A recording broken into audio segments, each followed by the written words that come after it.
Bismillahirrahmanirrahim. Alhamdulillah Rabbil Alamin. Wassalatu wassalamu ala ashrafil anbiya wal mursalin wa ala alihi wa sahbihi ajma'in. Subhanaka la ilma lana illa ma 'allamtana innaka antal alimul hakim. Rabbi shrah li sadri wa yassir li amri wa hlul 'uqdatam min lisani yafqahu qawli.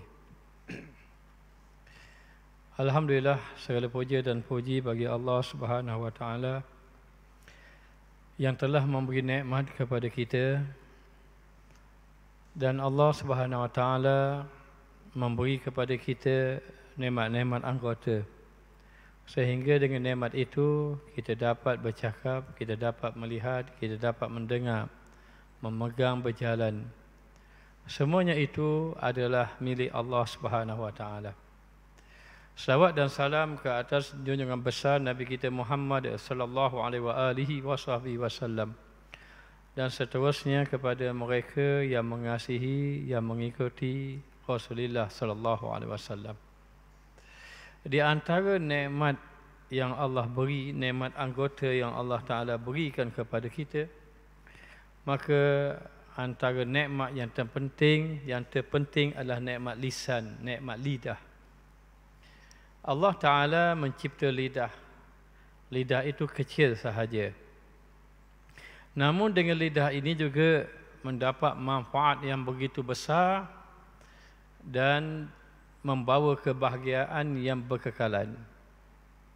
Namun seandainya seseorang itu tidak menggunakan lidah ini kepada perkara yang baik, maka ia membawa kepada kebinasaan yang begitu besar, kemudaratan yang begitu besar. Maka sesungguhnya Allah Subhanahu wa taala menyuruh kepada kita agar menggunakan anggota lidah ini pada jalan kebaikan. Nabi sallallahu alaihi wasallam bersabda, "Man kana yu'minu billahi wal yaumil akhir falyakul khairan aw liyasmut." Sesiapa yang beriman dengan Allah dan hari akhirat, maka hendaklah dia bercakap yang baik-baik ataupun dia diam. Percakapan yang baik itu antara percakapan yang mengingatkan kita kepada Allah, menceritakan tentang kebesaran Allah Ta'ala, menceritakan tentang nikmat-nikmat yang Allah berikan kepada kita. Semuanya adalah nikmat daripada Allah. Dan nikmat yang Allah beri kepada kita sebenarnya begitu besar sekali. Kita tidak terasa akan besar nikmatnya itu, kecuali apabila nikmat itu hilang daripada kita.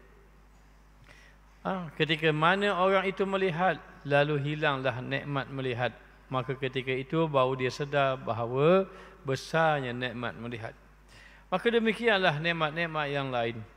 Maka nikmat lidah inilah yang sepatutnya kita gunakan pada jalan yang Allah Ta'ala redha.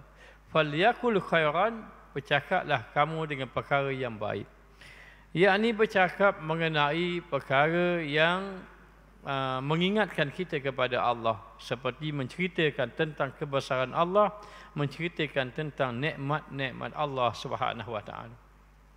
Dan lidah ini juga disuruh kita menyuruh manusia kepada kebaikan, supaya apabila kita menggunakan lidah mengajak manusia melakukan kebaikan, lalu kebaikan itu diikuti, maka kita akan mendapat pahala daripada kebaikan yang diikuti. Ad-dalu 'alal khairi kafa'ilihi. Orang yang menunjuk kepada kebaikan, dia seperti melakukan kebaikan. Maka menyuruh orang melakukan kebaikan itu dengan lidah. Dan juga disuruh kita agar mencegah perkara-perkara mungkar, seperti melarang seseorang itu daripada melakukan perkara yang membawa kepada dosa. Nabi sallallahu alaihi wasallam bersabda, "Man ra'a minkum munkara falyughayyirhu biyadihi, fa in lam yastati' fa bilisanihi, fa in lam yastati' fa biqalbihi, wa dzalika adhaful iman." Apabila kamu melihat perkara mungkar, maka hendaklah kamu mencegahnya dengan tangan kamu, yakni dengan kuasa kamu. Dan seandainya kamu tidak mampu, maka cegahlah dengan lisan kamu, yakni dengan lidah kamu. Seandainya kamu tidak mampu juga, maka cegahlah dengan hati, itulah selemah-lemah iman. Maka dikatakan bahawa cegah dengan tangan itu adalah daripada pemerintah. Kalau ada perkara mungkar, pemerintah kena cegah. Jangan biarkan kemungkaran, dan kemungkaran itu hendaklah dihentikan. Dengan cara macam mana? Yurayyu, ubah daripada perkara itu, perkara yang buruk kepada perkara yang baik. Seperti apa? Seperti melihat hiburan yang lalai, tukar kepada hiburan yang dibenarkan oleh Islam. Dan mencegah dengan lisan itu merujuk kepada ulama-ulama. Maka tugas ulama ini adalah memberi nasihat, memberi pengajaran, supaya orang dapat manfaat.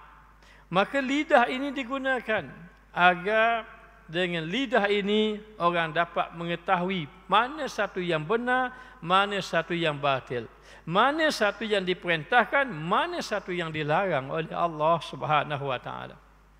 Dan gunakan lidah ini juga dengan menyatakan tentang ilmu, seperti menyatakan tentang hukum hakam.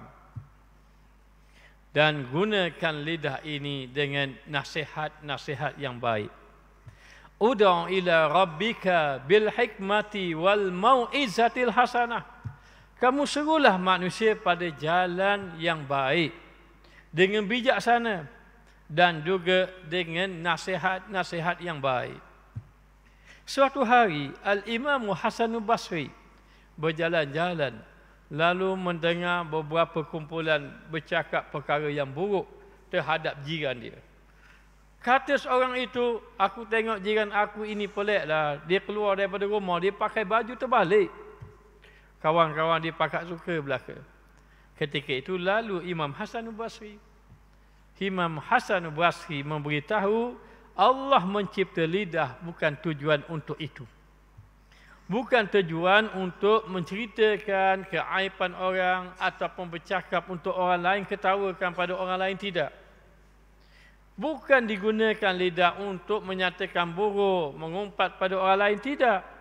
Ayuhibbu ahadukum ay ya'kula lahma akhihi maitan fakarihtumu. Tidakkah kamu ini suka makan daging saudara kamu? Pasti kamu tidak suka. Lalu dalam keadaan macam itu, Al-Imam Hasanul Basri memberi nasihat kepada orang itu. Sehingga orang itu berkata, mulai hari ini saya tidak akan lagi menyatakan buruk kepada orang. Kata seorang lagi, mulai hari ini saya akan terus bertaubat kepada Allah Ta'ala. Lalu Imam Hasanul Basri pun lari. Orang ini rasa hairan, siapa orang ini yang memberi nasihat kepada kita dengan nasihat yang indah. Bukan dengan suara, dengan nada yang kasar, dengan marah, tidak. Dia menyatakan kebenaran, wal mau'izatul hasanah, dengan peringatan-peringatan yang baik. Orang berkata, itulah dia Imam Hasanul Basri, seorang yang tidak pernah bercakap perkara yang sia-sia, seorang yang tidak pernah menyatakan buruk kepada orang lain.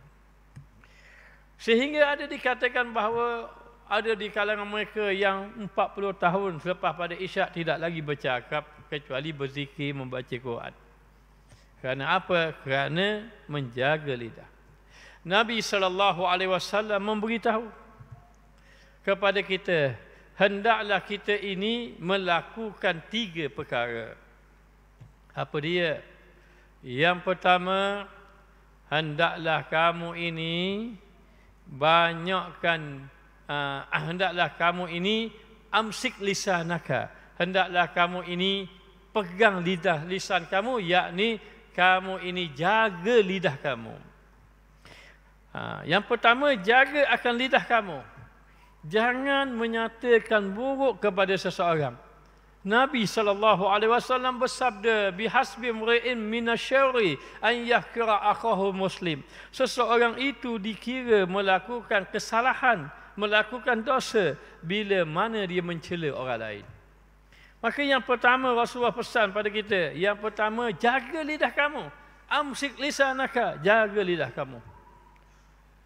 Wal yas'a baituka. Dan yang kedua, luaskan rumah kamu. Apa maksud luaskan rumah kamu? Bukan maksud kita kena tambah jadi rumah jadi besar-besar. Bukan. Kamu elokkan rumah kamu dan kamu banyak duduk di rumah kamu dalam beribadah kepada Allah. Supaya kamu duduk dalam rumah, hati kamu lapang. Dan yang ketiga, wabki ala khati'atika, hendaklah kamu menangis di atas kesalahan kamu. Nabi suruh. Maka tiga perkara ini disuruh kita lakukan agar kita terpelihara. Maka dikatakan bahawa apabila seseorang itu dia menggunakan lidahnya kepada perkara baik seperti memberi nasihat kepada orang lain, dia dikira orang yang bersyukur di atas nikmat lidah yang Allah berikan kepada dia. Kerana nikmat lidah itu begitu besar. Dengan lidah inilah menyebabkan seseorang itu mendapat kedudukan yang tinggi di sisi Allah Subhanahu wa taala. Maka disuruh kepada kita, gunakan lidah kamu selain daripada memberi nasihat, gunakan lidah kamu dengan memperbanyakkan zikrullah, berzikir kepada Allah Subhanahu wa taala. Maka ini termasuk kalimah-kalimah yang baik, ucapan-ucapan yang baik. Maka orang yang apabila dia bercakap, memberi ilmu kepada orang lain. Apabila dia bercakap, memberi manfaat kepada orang lain kerana menyuruh orang kepada kebaikan. Dan apabila dia bercakap, menyenangkan hati orang lain, maka orang ini falyakul khairan, banyakkanlah bercakap kerana percakapan dia membawa kebaikan. Namun kalau dia tak boleh bercakap perkara yang baik, ataupun bagi dia tidak suka bercakap perkara yang baik, auliyasmud, dia lebih baik diam daripada berkata-kata. Maka berkata-kata yang baik ini, antara manfaatnya itu mendapat redha Allah. Allah suka kita bercakap perkara yang baik. Bila kita bercakap yang baik, Allah Ta'ala suka. Dan yang kedua, orang yang bercakap perkara yang baik ini, dikira orang itu bersyukur dengan nikmat yang Allah berikan kepada dia. Dan bila dia bercakap perkara yang baik, Allah menggandakan pahala dia. Tidaklah seseorang yang membaca Al-Quran itu dikatakan alif lam mim itu satu perkataan. Tidak. Alif satu perkataan, lam satu perkataan, mim satu perkataan. Maka digandakan pahala di atas kebaikan yang dia lakukan.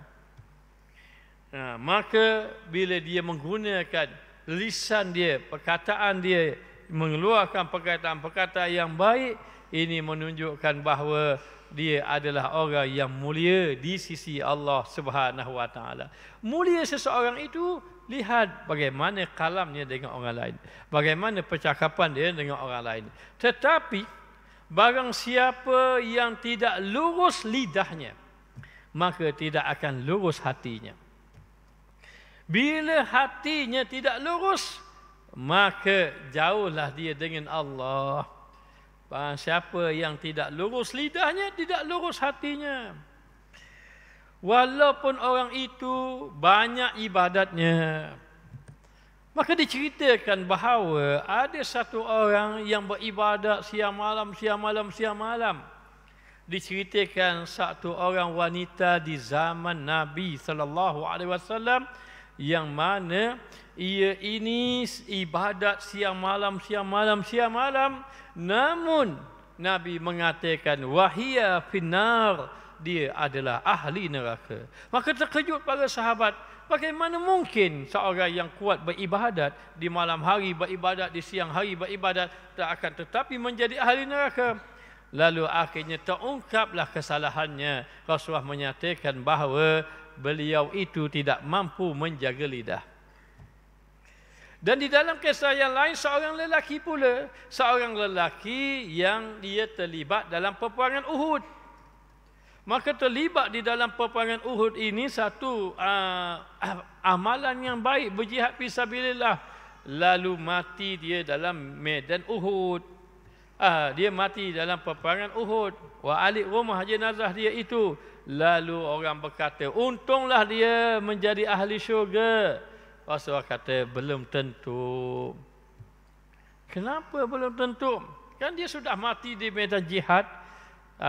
Boleh jadi ada perkataan-perkataan yang menyebabkan dia terhalang daripada masuk di dalam syurga Allah Ta'ala. Ini bermakna walaupun orang itu banyak amal, walaupun orang itu banyak ilmu, tetapi seandainya dia tidak mampu menjaga lidah, maka dia duduk dalam bahaya di sisi Allah Subhanahu wa taala. Belum lagi selamat. Maka kita mohon kepada Allah agar Allah memelihara lidah kita. Maka ketahuilah lidah ini bukan digunakan untuk mencari keaiban orang. Saya nak bagi tahu orang ini begini-begini. Ada satu orang ini buat begini-begini, maka apa yang kita lakukan itu, kalau kita membuka keaiban orang, kita mencerita tentang kelemahan orang, maka barang siapa yang mencerita kelemahan orang, keaiban orang, cari keaiban orang, Allah buka keaiban dia. Wal iyazubillah. Dan barang siapa mau Allah tutupkan keaibannya, maka tahan lidah kamu daripada menceritakan keaiban orang. Maka jangan gunakan lidah untuk menyatakan buruk pada orang. Jangan gunakan lidah untuk memfitnah orang lain. Jaga-jaga, hari ini zaman fitnah. Hari ini zaman orang yang suka menyatakan buruk pada orang. Maka kita kena jadi orang yang sentiasa menjaga lidah, kerana inilah yang diperintahkan oleh Nabi kita Muhammad sallallahu alaihi wasallam. Falyakul khairan, bercakaplah kamu dengan percakapan yang baik. Maka beruntung orang yang bercakap dengan percakapan yang baik. Maka diperbanyakkan berzikir kepada Allah, memperbanyakkan membaca Al-Quran. Afdalu ibadati ummati tilawatul Quran. Seabdal ibadat umat aku itu adalah membaca Al-Quran. Maka di antaranya disuruh kita, bila mana kita banyak menggunakan lidah kita kepada kebaikan, maka kebaikan yang kita baca, kita gunakan tadi dengan lidah kita akan membersihkan kotoran-kotoran di dalam hati. Kotoran-kotoran yang di dalam hati itu akan dibersihkan dengan ucapan-ucapan yang baik. Allah Ta'ala hapuskan akan dosa-dosa. Allah Ta'ala tulis di kalangan orang yang sentiasa berkata dengan percakapan yang baik. Maka disuruh kita sedaya upaya menjaga lisan kita.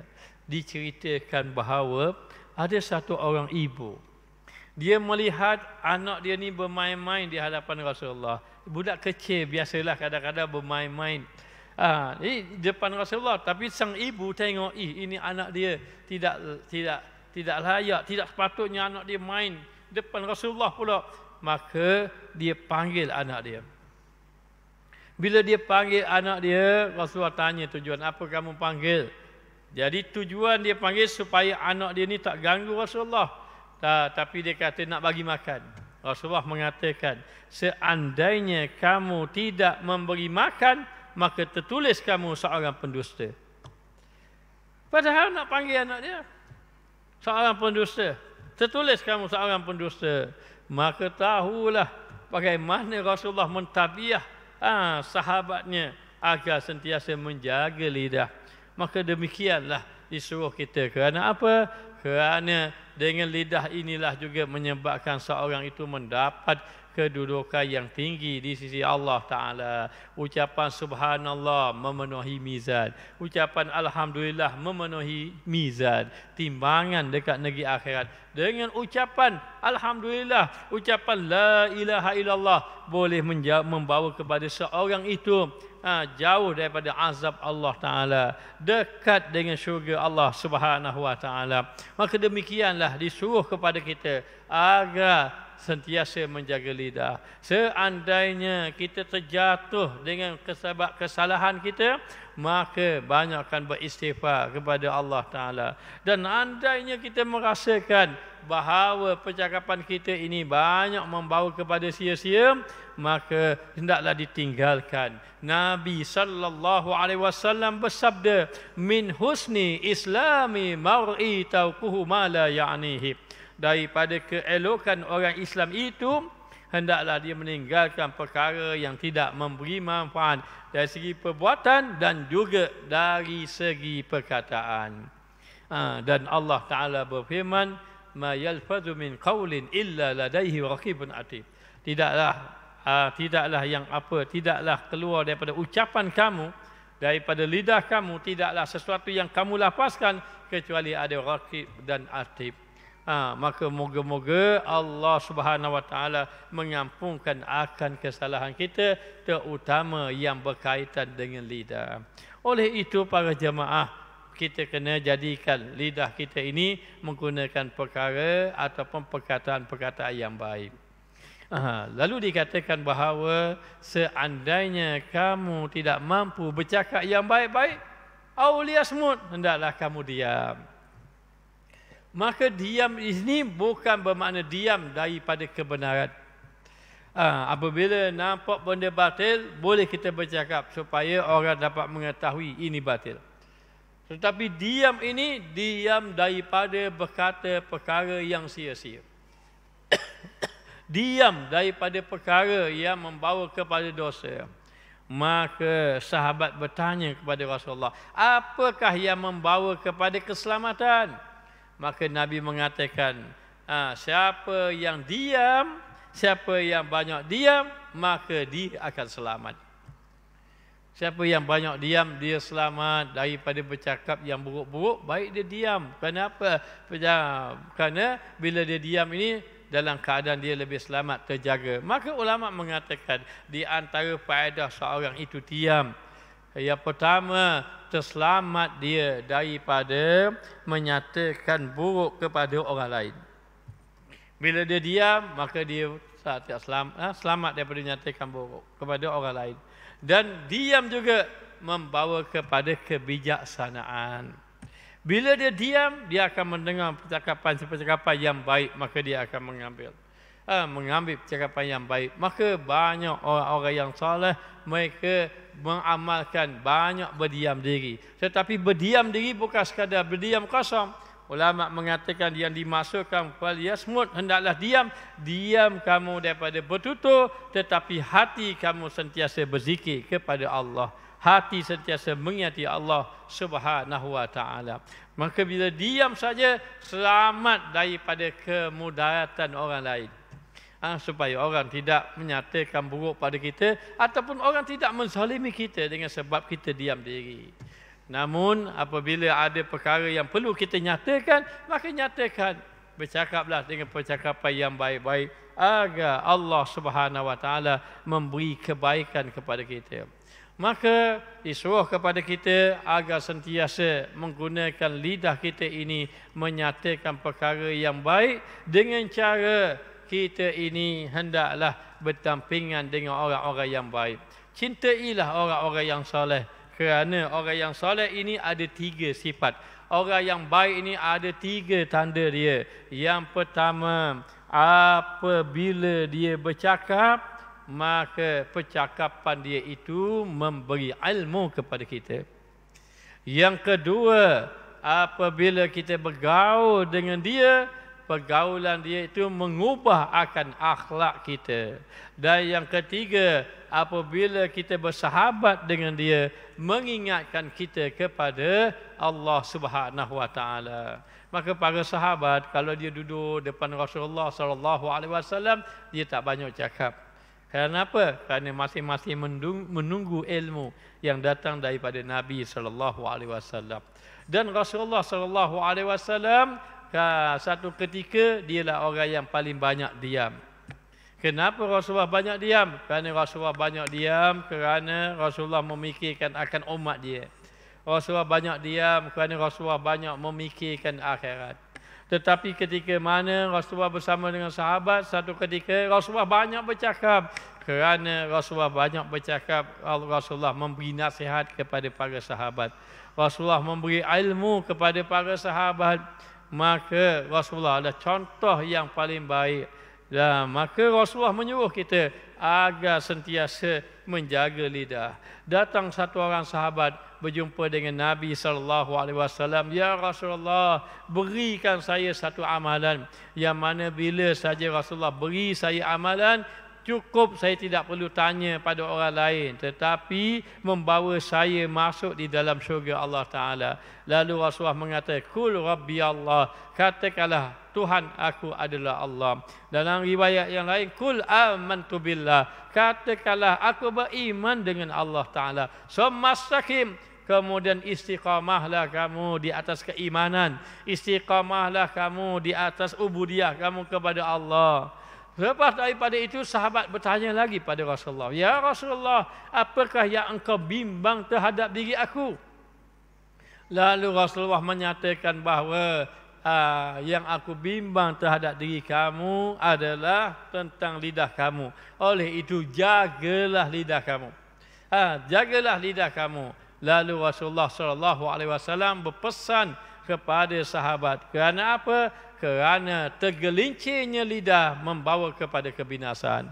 Maka Nabi SAW pernah bersabda, La yaumi rajulan bil fusuki awil kufri.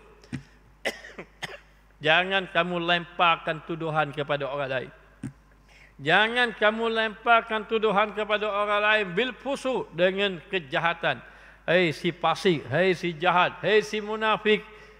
Malu menyatakan, melontarkan tuduhan kepada orang lain. Itu orang jahat itu si fasik itu si si munafik itu. La yaumi rajulan bi fusuq awil kufri, ataupun jangan kamu lemparkan orang dengan kafir. Si fulan itu sudah kafir, ini orang kafir. Lalu jatuh kafir dia macam-macam. Maka jangan tuduh orang dengan fasik ataupun dengan kejahatan, si jahat, si fasik, si munafik ataupun si kufur. Ini larangan daripada Nabi SAW. Kenapa Rasulullah melarang? Illa taddat illam takun sahibuhu kazalik. Kecuali akan kembali kepada orang itu seandainya orang yang kamu kata itu tidak bersifat demikian. Orang tidak begitu. Kita kata, si fasik, dia tak fasik pun. Kita kata si munafik, dia tidak munafik pun. Dia tidak munafik. Lebih-lebih lagi kata, si kafir, dia tak jatuh kafir pun.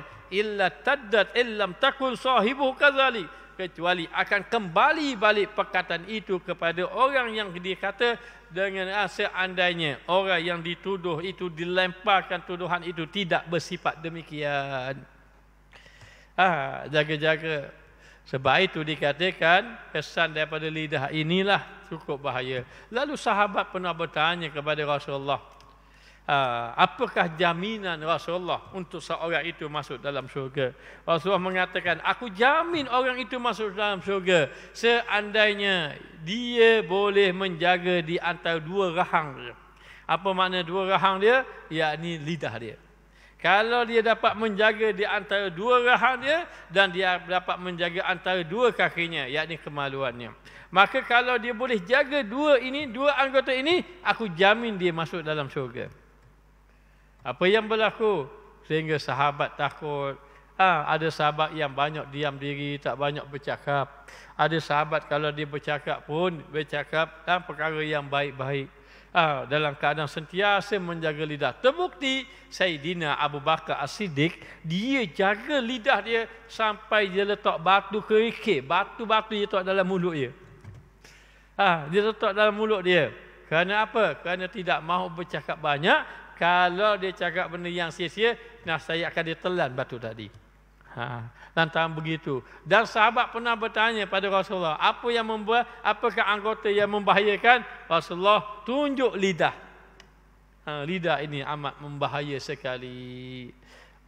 Maka dikatakan bahawa apabila seseorang tadi dengan ibadat yang dia lakukan, dengan amal-amal soleh yang dia lakukan, masih lagi tidak dapat menjamin dia masuk dalam syurga, seandainya dia masih lagi termasuk orang yang tidak mampu menjaga lidah. Jadi kita sudah banyak dosa-dosa kita disebabkan lidah. Kita ini pernah berdusta. Kita ini pernah menyatakan buruk pada orang. Kita ini membongkar keaiban orang. Maka setelah kita menyadari bahawa betapa bahayanya lidah ini, betapa lidah ini boleh membawa terhalang seseorang yang masuk syurga, maka kita mohon kepada Allah agar Allah memelihara akal lidah kita daripada menyatakan perkara yang buruk. Kadang-kadang kita tidak sedar. Kata ulama, jaga-jaga lidah ni, jangan kata gelincir. Kalau orang menyatakan yang buruk itu memang jelas tergelincir, tak kira dia siapa, hatta dia ulama sekalipun. Betapa ramai para ulama di zaman Imam Syafi'i sendiri pun dia memfitnah Imam Syafi'i. Kerana apa? Kerana melihat pengaruh Imam Syafi'i lebih daripada pengaruh dia. Ketika mana Imam Syafi'i rahimahullah ta'ala membuka majlis ilmu, majlis ilmunya mendapat sambutan yang luar biasa. Ketika itu majlis ilmu Imam Syafi'i dengan majlis ilmu Syekh Junaid Baghdadi mendapat sambutan yang luar biasa.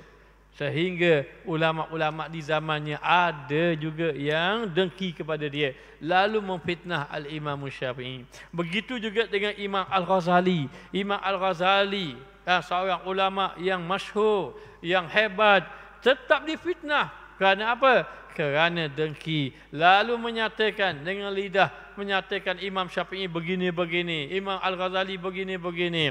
Maka Imam Al-Ghazali menulis di dalam kitabnya Minhajul Abidin, antaranya menceritakan bahawa antara penyakit yang bahaya yang ada pada ulama-ulama ini, iaitu penyakit dengki. Dengan dengki inilah mereka memburuk-buruk di antara satu sama lain. Perginya kepada mana? Perginya kepada lidah juga. Perginya kepada lidah juga. Lalu dalam keadaan macam itu, dikatakan bahawa sehingga orang-orang yang dibuka mata hatinya, mereka sangat menjaga lidah. Dalam menjaga lidah itu pun masih lagi tergelincir. Diceritakan di dalam kitab Minhajul Abidin. Kalau orang baca kitab Minhajul Abidin itu akan jumpa cerita-cerita yang macam ini, akan jumpa bagaimana Imam Ghazali mengajar bagaimana mendidik hati. Apa yang ada dalam kitab Minhajul Abidin itu menceritakan ada dua orang ulama. Kedua-dua ni orang soleh, kedua-dua ni orang alim. Maka bagaimana kalau orang alim bertemu di antara satu sama lain? Sudah pasti bercakap tentang ilmu. Sudah pasti bercakap yang baik-baik. Maka dia pun berjumpalah. Si alim ini berjumpa dengan sahabatnya yang alim. Dia pun bercakap, bagaimana kamu ni dengan dakwah kamu? Dakwah saya begini-begini.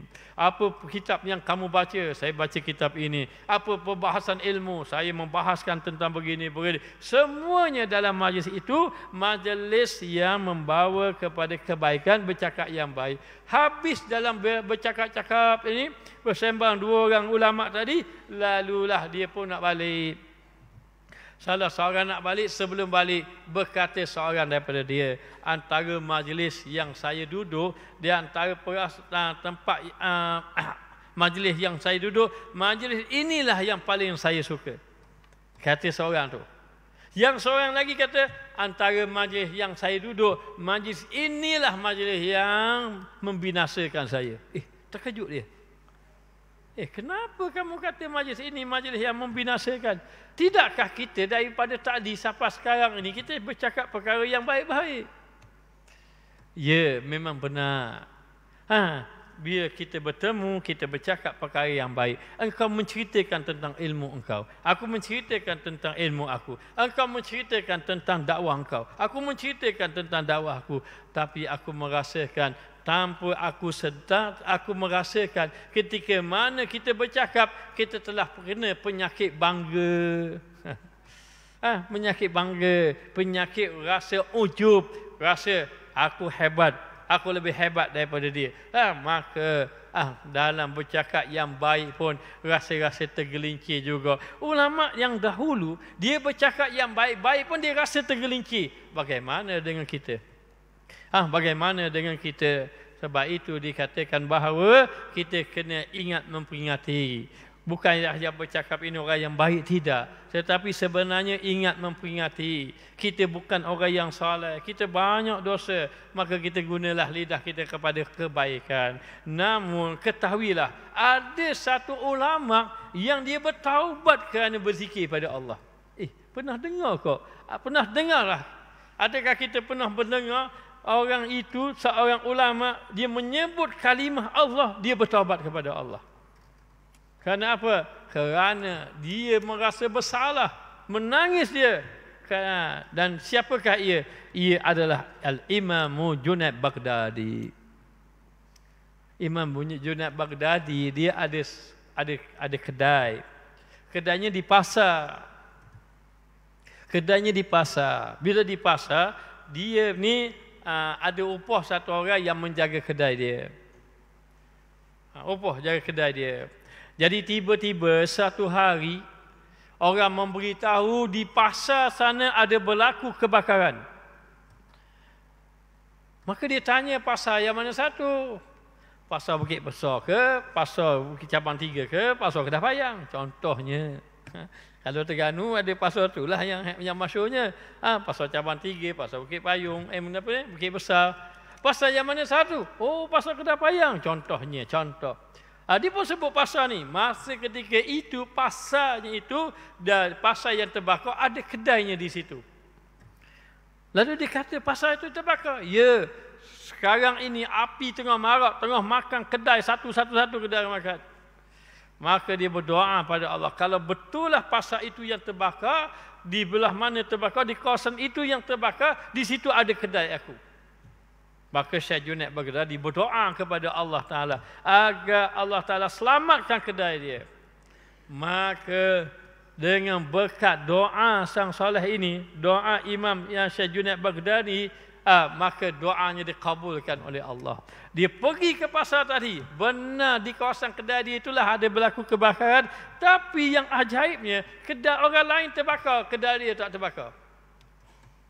Berkat doa dia, kedai dia tidak terbakar. Habis kedai orang lain terbakar. Okey, baik. Apakah ketika mana kita ditimpa musibah? Apa ucapan? Ucapan dia, inna lillahi wa inna ilaihi raji'un. Ketika mana orang duduk tengok pasar terbakar, maka bersedihlah tuan-tuan kedai ramai-ramai. Orang pun tengok dalam keadaan macam tu. Orang ni kata innalillah. Orang ni kata innalillah. Innalillah wa inna ilaihi raji'un. Orang ni pun kata innalillah wa inna ilaihi raji'un. Datang dia seorang, dia kata alhamdulillah. Dia kata alhamdulillah sebab apa? Dia kata alhamdulillah sebab kedai dia selamat.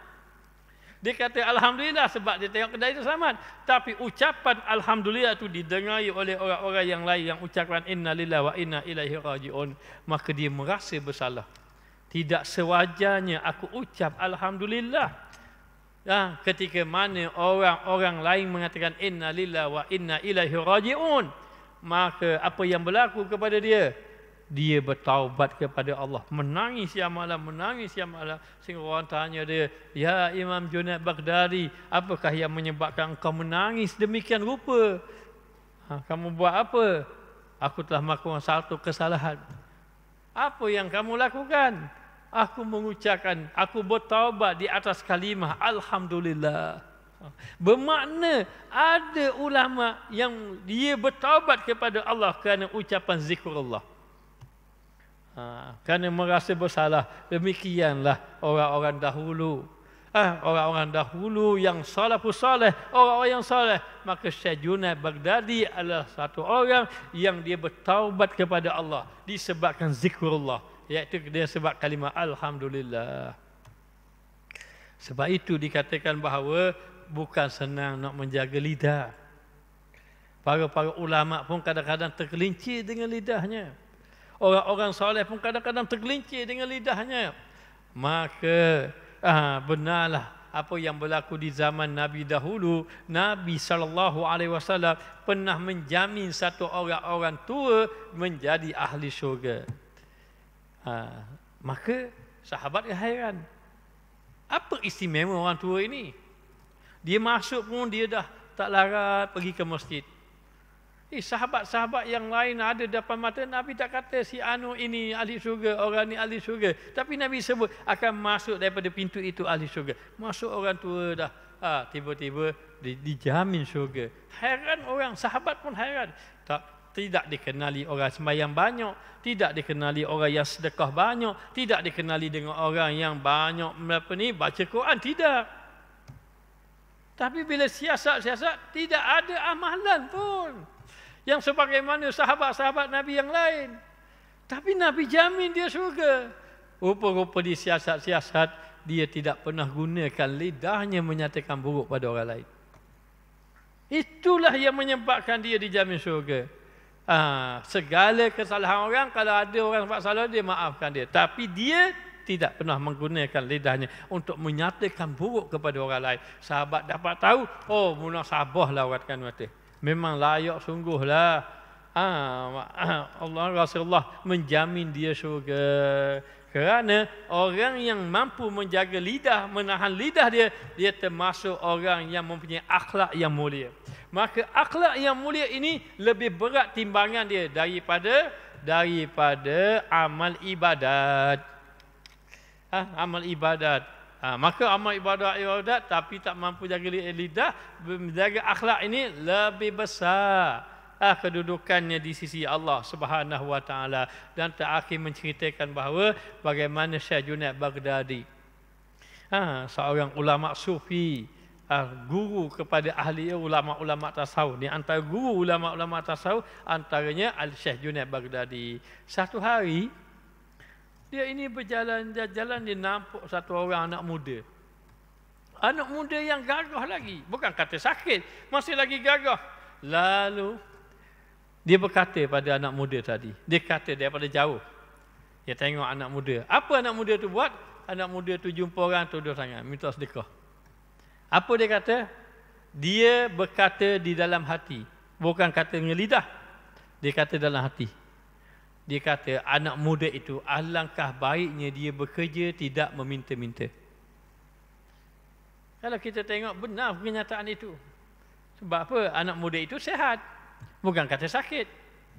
Dia kata dalam hati, anak muda itu alangkah baiknya kalau dia bekerja dia tidak meminta-minta. Itu saja. Anak muda dengan hadiah, dia pun balik.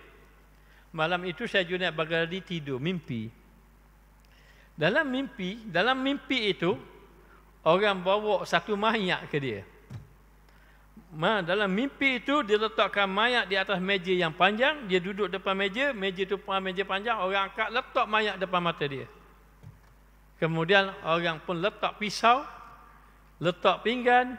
Dia kata, sila makan mayat ini. Dia pun terkejut. Ini dalam mimpi, dia terkejut. Dia pun tengok mayat itu. Siapa mayat itu?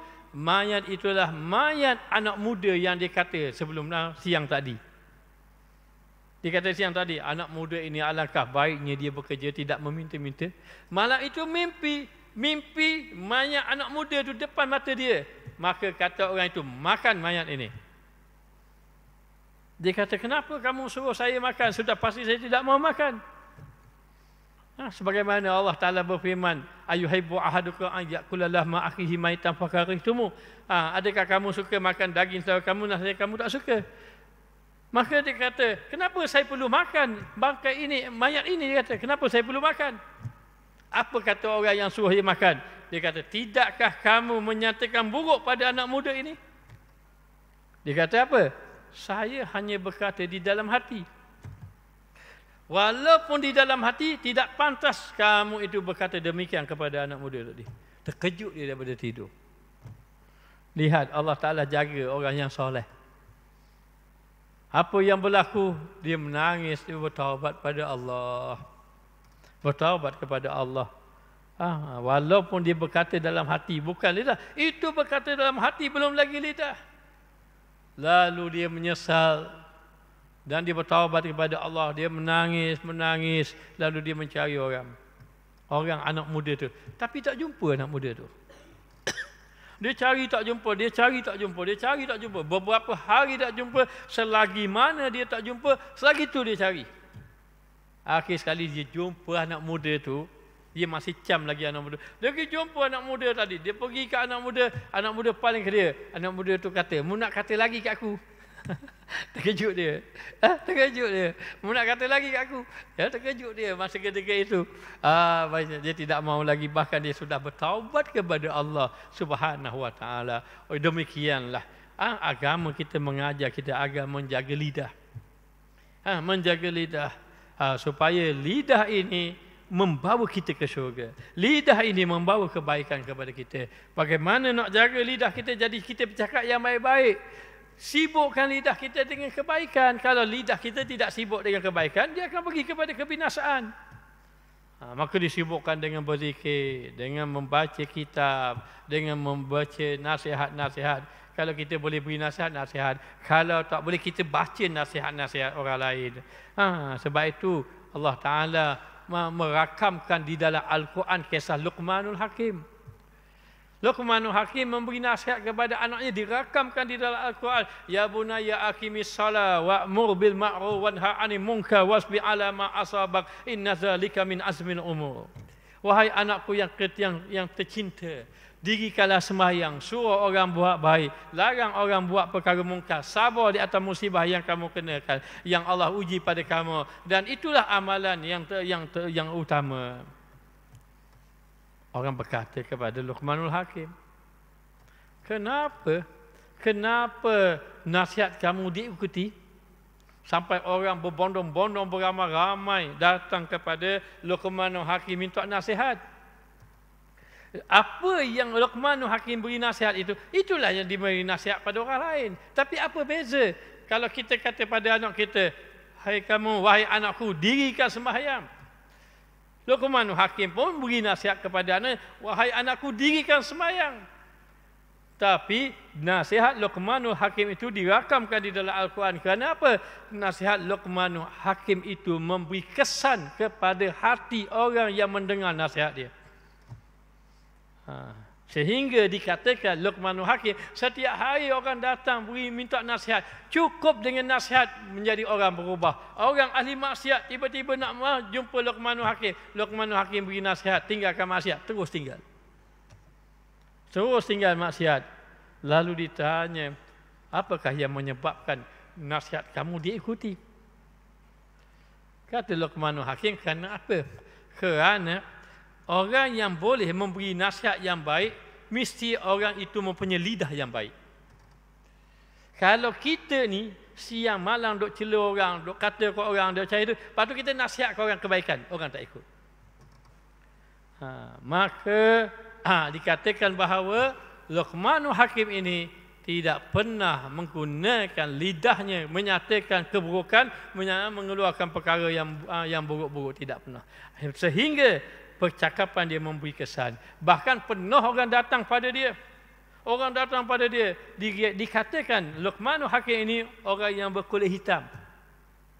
Dikatakan bibirnya tebal. Lalu orang kata, kamu ini kulit hitam, bibir tebal. Kata pada dia. Dia kata, biarlah. Daripada bibir aku ini mengeluarkan perkataan yang baik-baik. Perkataan yang baik-baik. Maka dikatakan bahawa apabila sahaja kita menggunakan lidah kepada kebaikan, Allah Subhanahu wa taala akan memelihara kita daripada segala kejahatan. Kejahatan manusia, kejahatan ketika mana kita ini maknanya duduk di atas muka dunia, dan juga keburukan-keburukan akan kita terpelihara daripada Allah Ta'ala, dan Allah kasih kepada orang yang menjaga akan lidah. Sudah masuk Isyak. Jadi sekadar inilah sahaja yang dapat disampaikan. Yang berkata ini bukanlah orang yang baik sebenarnya. Hanya memberi nasihat kepada diri sendiri agar mendapat perkongsian bersama. Kita bercita-cita nak jadi orang baik walaupun kita bukan orang baik. Kita mengasihi orang-orang yang soleh walaupun kita bukan orang yang soleh. Yang paling penting agar kita mendapat manfaat bila kita pergi pengajian ilmu, belajar ilmu. Bila kita keluar daripada masjid, kita timbul dalam hati nak buat kebaikan. Kalau selama ini kita tak mampu jaga lidah, moga-moga Allah pelihara kita daripada lidah kita. Semoga bila kita keluar daripada masjid ini, dalam hati kita kasih sayang terhadap orang lain, tidak ada kebencian, tidak ada keburukan. Yang baik itu kita ambil, yang buruk itu kita tinggalkan. Jadi sekadar ini saja yang dapat disampaikan. Moga-moga Allah Ta'ala beri kebaikan kepada kita. Moga-moga Allah Ta'ala jadikan kita hamba Allah yang saleh. Ya Allah, ya Tuhan kami, ampunkanlah segala dosa-dosa kami, dosa guru kami, dosa ibu bapa kami, dosa orang-orang yang kami kasihi. Dan Engkau maafkanlah juga orang-orang yang membenci kami. Ya Allah, ya Tuhan kami mohon padamu ilmu yang bermanfaat, ilmu yang membawa kami takut kepadamu, ya Allah. Kami lemah dalam melawan hawa nafsu, ya Allah. Kami tidak mampu menjaga anggota kami, tak mampu menjaga lidah, tak mampu menjaga mata, tak mampu menjaga telinga, tangan dan kaki. Peliharalah anggota-anggota kami, ya Allah. Lebih-lebih lagi akan hati kami, ya Allah. Ya Allah, ya Tuhan kami, makmurkanlah masjid ini. Berilah kebaikan kepada imam, Bilal, ahli jawatan kuasa dan para jamaah yang berulang alik ke masjid ini, ya Allah. Jadikanlah, berilah kebaikan kepada pendakwa-pendakwa, ustaz-ustaz, ustazah-ustazah yang mengajar di masjid-masjid, ya Allah, agar berlaku perubahan kepada masyarakat, ya Allah. Kami mohon padamu, ya Allah, agar dikurniakan husnul khatimah, dijauhkan daripada segala azab, dimasukkan kami di dalam syurga-Mu, ya Allah. Rabbana atina fid dunya hasanah wa fil akhirati hasanah wa qina azabannar. Wa sallallahu ala sayidina Muhammad wa ala alihi wa sahbihi wasallam. Walhamdulillah rabbil alamin. Minta maaf, ambil masa panjang sikit. Allahu Akbar, Allahu Akbar. Allahu Akbar, Allah.